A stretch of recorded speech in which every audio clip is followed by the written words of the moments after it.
কার লাগা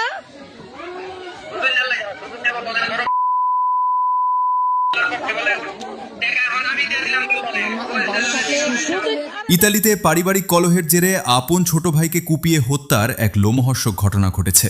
হত্যার পর অভিযুক্ত বড় ভাই ভিডিও কলে দেশে থাকা স্বজনদের নিহতের রক্তাক্ত মরদেহ দেখিয়েছেন বলে জানা গেছে।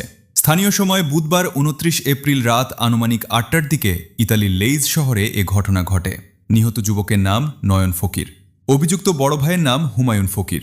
তারা দুজনেই ইতালিতে প্রবাসী হিসেবে কর্মরত ছিলেন।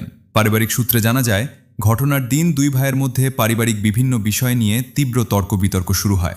এক পর্যায়ে বড় ভাই হুমায়ুন ফকির উত্তেজিত হয়ে ধারালো অস্ত্র দিয়ে ছোট ভাই নয়নকে উপর্যুপরি আঘাত করেন। এতে ঘটনাস্থলেই নয়নের মৃত্যু হয়। হত্যাকাণ্ডের পর অভিযুক্ত হুমায়ুন ফকির ভিডিও কলে বাংলাদেশে থাকা পরিবারের সদস্যদের সাথে যোগাযোগ করেন। এ সময় তিনি ছোট ভাইয়ের রক্তাক্ত মরদেহ স্বজনদের দেখান এবং নিজেই এই হত্যাকাণ্ড ঘটিয়েছেন বলে স্বীকার করেন। ভিডিও কলে এমন বীভৎস দৃশ্য দেখে পরিবারের সদস্যরা কান্নায় ভেঙে পড়েন। ঘটনাটি জানাজানি হওয়ার পরপরই স্থানীয় পুলিশ অভিযান চালিয়ে অভিযুক্ত হুমায়ুন ফকিরকে গ্রেফতার করে। বর্তমানে তিনি পুলিশি হেফাজতে রয়েছেন। নিহত নয়ন ফকিরের মরদেহ বর্তমানে ইতালির একটি হাসপাতালের মর্গে রাখা হয়েছে। মরদেহটি দ্রুত দেশে ফিরিয়ে আনার জন্য পরিবারের পক্ষ থেকে সরকারের সহযোগিতা ও প্রয়োজনীয় প্রক্রিয়া শুরু করা হয়েছে। এই ঘটনায় স্থানীয় প্রবাসী বাংলাদেশিদের মাঝে গভীর শোক ও চাঞ্চল্যের সৃষ্টি হয়েছে।